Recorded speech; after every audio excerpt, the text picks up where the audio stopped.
My name is Jessica Creane, and I am a game and an immersive theater designer. Often I do those things at the same time. And when I was 7 years old, my parents gave me a book called Moret on the High Wire, and it was a book about a little girl who wanted to be a tightrope walker. And I loved this book. I thought I would be a tightrope walker. So I went into my first grade class, and I started a tightrope walking club for all of the first grade girls. And no one takes play more seriously than first grade girls. So during recess, we would go outside, and we would practice our tightrope walking skills. So we would be heel-toe to start. And then we started with our eyes closed. And then eventually we would work our way up to all of the playground apparatuses, the curb, and then the beams, and then the bridges that rock back and forth, all the way up to these rope ladders. And there was one rope ladder where you had to hold on to 2 side ropes just to make your way across it. Or, if you're me, you just get on top of it. And I knew that this was a bad idea. I knew that I was going to get in trouble for this, and I knew that I had to do it. I just felt like I had to be a tightrope walker, and this was the way to do it.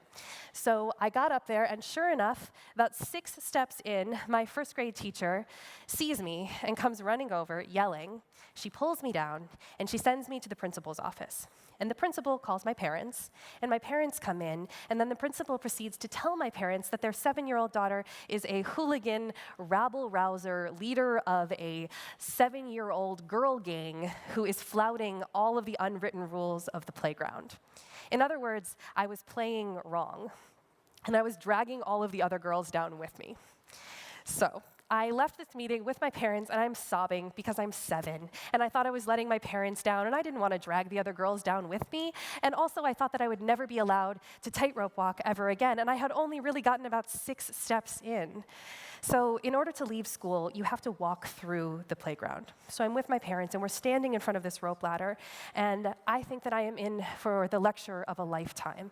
I think that my parents are going to start saying those things like, "How could you? This is so dangerous. You could have gotten hurt. We'll never forgive you."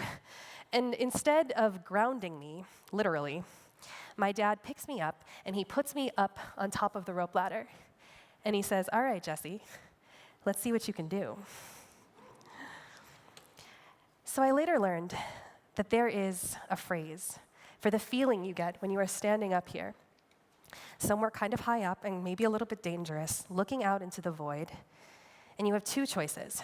One is to step back to safety, to all the things that are familiar to you, and the other is to step into the unknown, to try something, even if it is scary, and even if you think you might get in trouble for it. And that phrase is a French phrase, and it is called l'appel du vide, and it means the call of the void. And that is what I felt about tightrope walking when I was 7, and that is a feeling that my parents recognized in me. And so instead of taking it away from me, they encouraged me to play. They encouraged me to answer the call of the void. Unfortunately, not all of the parents of my first grade friends felt that way. They did not want their 7-year-old daughters to be up on some tightrope wires. And so our little club was officially disbanded. We were forbidden from practicing on school property. And this did 2 things. First, it showed me, for sure, that the consequences of play are the exact same thing as the consequences of reality. There is no difference. Our little make-believe club was real-life disbanded, all because we were playing too intensely. And the second thing that it did was that I had to find a new creative outlet. If I couldn't be a tightrope walker, I had to be something else. So this is what moved me from being a part of playground plays to theatrical plays. And maybe it doesn't seem like that big of a jump, but I started to notice some differences between make-believe play and theatrical plays. And the first of them was production value. Plays have a pretty high production value. You have costumes and sets, and this world gets built for you. Whereas with make-believe play, everyone has to imagine everything for themselves. The second is asymmetry. In theatrical productions, it is the performers who do the playing. And that's it. Everyone else just watches them play. Whereas when you are playing make-believe, everyone gets to pretend, and everyone gets to participate in building this world of play.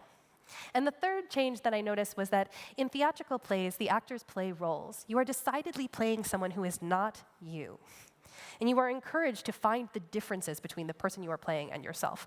Whereas with make-believe play, you are always playing yourself. Maybe you're playing you in 20 years as a doctor or a princess or a queen, but you are always essentially playing yourself. And so I also started to notice that the more I played a role, the less I was playing as myself.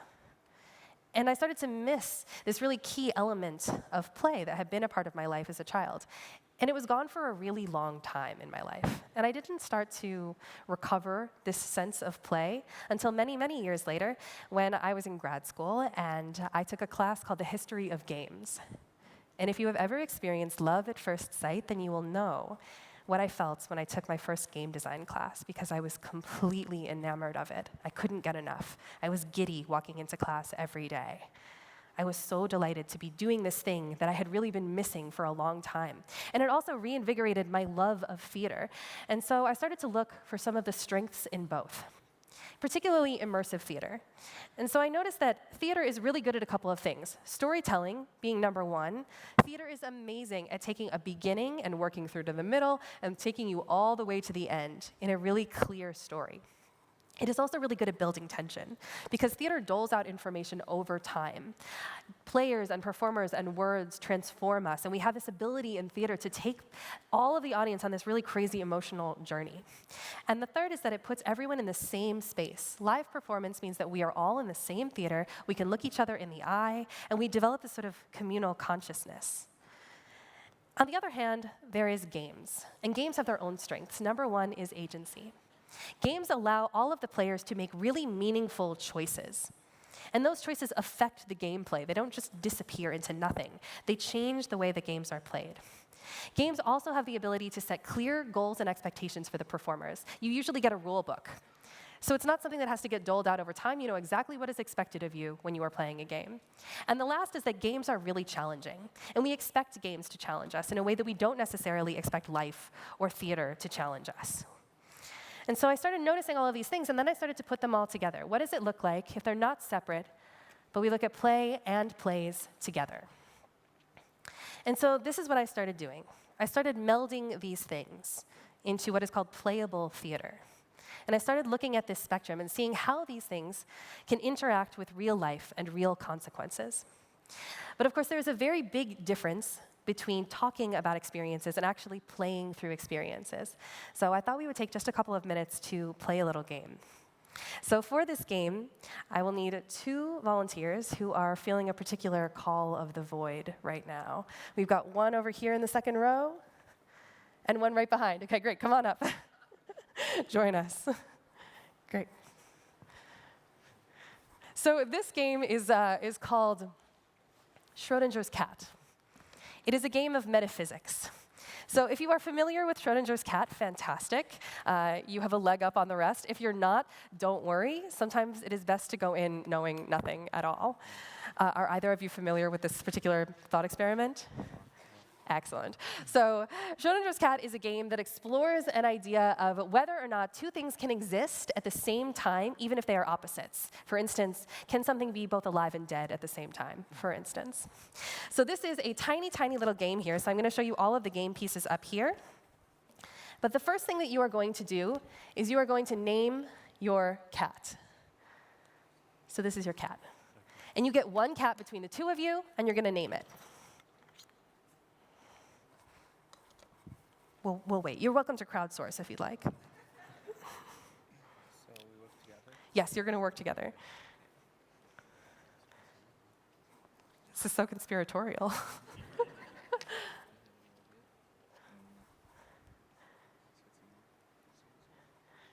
You could ask the audience as well. You don't have to. Susan? Is that what I heard? Yeah. Susan? Great. Okay, so here's Susan. Here you go. It's what? It's not a name for a cat. Well, it is now. I mean, it's a name for a cat if you decide to name your cat Susan. How are you feeling? Good. Good? Okay. Great. So you're just going to take Susan and you're going to put Susan into this little bunker. Okay. Great. So there's Susan. Susan's in the bunker. And so now you're just going to decide which one of you would like to be the scuba master and which one of you would like to be the cat wrangler. If you do know the thought experiment, then yes, I have taken some artistic license here. Scuba Master? Great. So these are your tokens. You're going to open them up, and these are yours as the cat wrangler. So, Scuba Master and cat wrangler, you have some choices to make. Scuba Master, this is one of your tokens.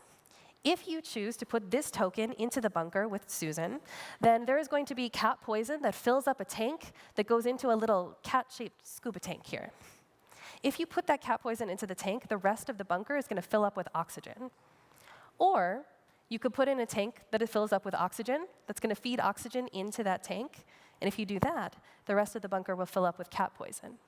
Okay? Now, cat wrangler, you are going to choose to either wrangle your cat into that scuba gear or not. So, do you know each other? No, we don't know. Great. So you can use any of the next to nothing that you currently know about each other to make this choice, but you can no longer talk to each other.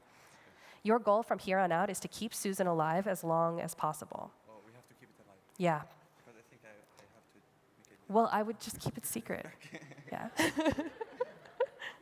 So you're going to make these choices separately, but simultaneously. Don't tell him. Absolutely don't tell him. Yeah. So once you've made your choices, I'd say maybe put them behind your back, but you should know which one you're going to choose here. Okay. Take your time. You can't look. You come over here.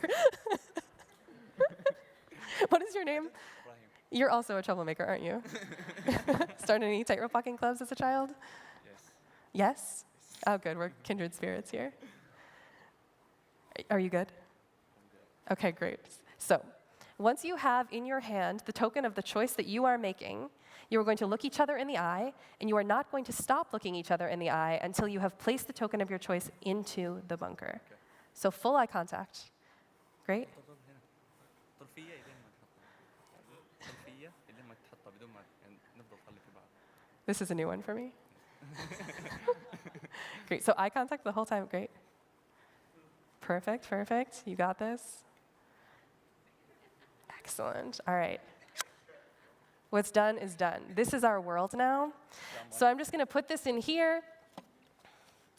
And now, so you're going to keep these secrets. So all that's left to do now is make sure that this is our one and only world. We're going to obliterate any other reality from ever being an option, okay? So Scuba Master, just take a moment and can you just turn around that way? Great. Okay. Now, Cat Wrangler, you're going to take the token of the choice that you did not make, and you're going to put it into here. And just give it a little swirl around. Great. Thank you. Yeah, you can leave it in. And now you're going to turn around. Great. And you can turn back around. Great. And put in the token of the choice that you are not making. Yep, put it right in. And just give it a little swirl around.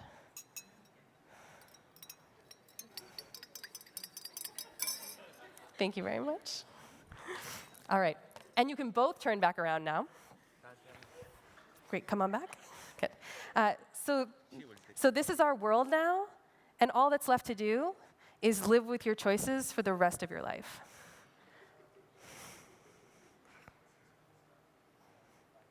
How are you doing? I think we did bad choices. You think you made the bad choices? Yeah. I love your confidence. Great. So right now, is your cat definitely dead? So, a bit? Or what? Well, right now, is your cat definitely dead? I hope not. You don't know, right. And let's say we open it, and your cat is dead. Whose fault is it? Maybe mine, because I put the I put the oxygen here for. Oh, I did nothing. Sure. Well, you know, that's what happens. So we'll talk about this one in a second. So this is yours now. I don't want this. This belongs to the two of you, and you can decide what you want to do. Oh, This is incredibly fast. Great.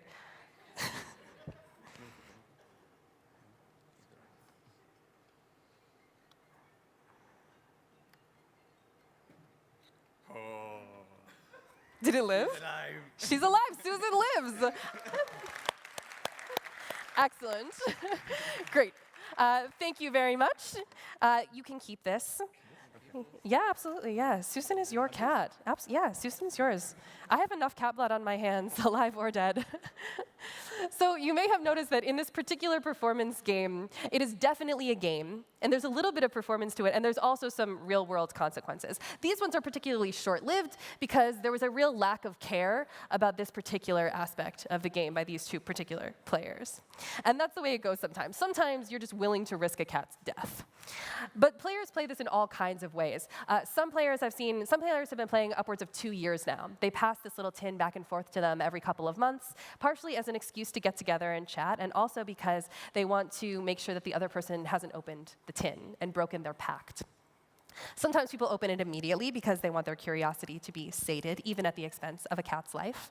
Other players will psychologically torture each other. Sometimes one player will open it and the other one doesn't want to know. And I can tell you that that never ends well. And so there are all of these sort of infinite ways to play. And this is, in fact, an infinite tabletop game. It can be played beyond the natural lifespan of the players, if they so choose. And so this is what got me really interested in this idea that games can bleed into real life. Performance can bleed into real life in ways that can be really exciting for us, and also potentially help us to think about all of these different sort of complex and abstract ideas like philosophical thought experiments. So I started making a whole bunch of different experiences that explore this. I worked with the National Park Service to make some games about climate change that can never be won, or games that can be only played one time through. I also made a sport based on the rules of Japanese poetry. This is a game called haiku, and it is an actual physical sport. This Museum of Philosophy piece was a full philosophy museum that we developed where each gallery has exhibits that are games, and each game is designed to ask players to play through a particular philosophy. And there are also performative aspects to it. I play as a tour guide, and I will take people on a tour of this museum, and based on the choices that they make in each game, I'll take them to different exhibits. So their choices have really meaningful consequences within this narrative arc. R&J is a mobile game where two people play through the story of Romeo and Juliet over the course of 5 days, all via text message. And this is also a pretty clear example of what happens when the game ends and the play begins. So just as with Schrödinger's cat, the game ends, and in that moment, the actual play, the actual choice-making begins for the players. With this game, R&J, players get to the 5th day of the game, and they've been going through this kind of emotional journey together. And on the very last day, they're told to delete each other's phone numbers and never contact each other again. Because, spoiler alert, Romeo and Juliet die in the end. So that's the idea. But some people don't do that. They refuse to do it. And instead, they choose to meet up in real life instead. And nowhere in the rules does it say that you can do that. But of course, I was secretly hoping that people would do that, because that means that the game has really forged some real connections. So the first 2 people who played it actually went on a date after playing this game, and they are still dating. To this day, they fell in love, which is delightful. So it's sort of hit or miss, of course. You can get someone who's not going to be your soulmate. But play has this real power to bond people together. Again, it is game, and it is performance, and it is also real-world consequences. And just like with Schrödinger's cat, the real play, the real choice-making happens after all of this intense theatrical setup, essentially. This is a series of games that I make for individuals. So I will take individual people and I will turn them into games. I will figure out what the mechanics of you are and then turn those things into a playable version of yourself. So again, all of these elements of who are you in real life and how can that be translated into a very particular aspect of play. And this last one, chaos theory, is another playable theater experience where players come in for a talk about chaos theory that quickly sort of devolves into a series of interactive games about aspects of chaos theory. So players can play through fractals and the butterfly effect and strange attractors. And there is this narrative arc that follows them through, all the way through to the very last game of the piece, which asks them to use everything that they have learned about chaos theory over the course of this journey and apply it to the chaos of their lives, their personal lives, relationships or careers or whatever it is. And people have left this particular experience, and 3 people left and immediately went and got tattoos that they had always wanted to get. 1 person shaved their head. A couple of people have adopted pets. 2 people also fell in love, and they are still dating, and they email me all the time to update me on their relationship. And 1 person picked up an art project that he hadn't finished in 2 years and spent the next 6 months delving into it. And 1 other person started his his own theater company, which he had wanted to do for his whole life. And he actually, in the last year since seeing the piece, he has bought a theater, refurbished that theater, and he just produced a play in the same festival that he saw Chaos Theory in a year ago. So all of these things are these playful elements that happen when the game ends. The game is this intense lead-up to what we can do with play in our real lives. Because again, there is no difference between the consequences of play and the consequences of anything else going on in our lives. They are equal. It's just that play is a more fun way to get to things. So all of this is just a way of saying that playable theater has this ability to help us to jump into the void, to follow this feeling that we all have sometimes, that we need some change in our lives, and that we need to be just taking a moment, seeing the abyss in front of us, and deciding not to return to the safety of the thing that we know, the thing that is familiar, and instead leaping into the unknown. And it is my job as a playable theater maker to make that walk from way back here all the way to the edge of that cliff as easy and delightful and social as possible, using all of these tools of immersive theater and game design. To the point where all of these groups coming through these pieces don't need me in order to make this happen. They can work with each other to get through to this piece and say, at the end, okay, here you go, here's the play, here we all are in this world of play. How can I not ground you in this moment, but lift you up and just say, hey, let's see what you can do. Thank you.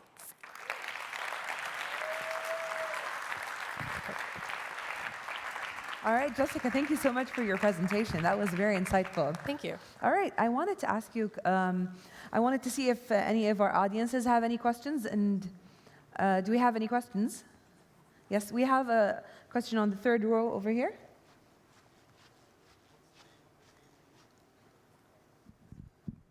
I was wondering, what's the name of the game? Which game? The cat and the choice. It's called Schrodinger's Cat. I got real creative with naming. Right, thanks.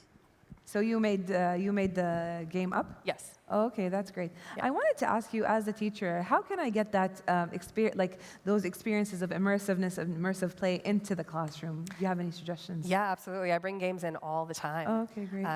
So I teach game design, and also the big thing that I do is just make them make games. Oh, okay. That's the easiest way to do it. All right. Because they will follow the play. Whoever your students are, they know what they want to make, and they're going to be very proud of it, no matter what, in my experience. As long as you are positive about their game, they're going to be so excited to make it. So there is a way to take all of these mechanics in the same way that you can gamify individuals or you can gamify a scientific thought experiment. Whatever it is that you want to make a game out of, just find the action in it. So what is the thing that is most playful and most actionable? And then you can turn that into a game. Okay, that's great. And you think that's also applicable on children, like in the house as a mother as well? And yeah? Absolutely, yeah, Okay, yeah, great. definitely. Awesome, thank you so much. So I guess, do we have any more questions? Okay, we have one more question over here. Hi. Hi. I really enjoyed the talk, and thanks for it. My question is, what is the steps to make a play or games? Oh my goodness, yeah, sure. How much time we got? 2 minutes? Great. There are infinite ways to go about it. There's really no one way to make a game or a playable theater piece, but there is something that I have found really helpful. There are two schools of thought about how to go about game making in particular. Some people come at it story first. Here's a story that I want to tell. What are some game elements that will help me to tell this story? So this is traditionally referred to as narratology. And then there's the opposite of that, which is ludology, which is the study of play. And so you have an idea for a mechanic, something exciting that you want to play with. Like, for instance, you say, I want to make a game with dissolving pieces. And then you figure out what story will fit those elements. So it depends where your interests lie. Where do you find this excitement? And then just follow that. Talk to me later. I'll be less vague. All right, yes, and you'll be with us in the Knowledge Oasis for the get to know each other a bit better. If you have more questions, she's going to be there after we finish our forum today. So thank you so much for being with us today. That was a pleasure. Thank you all.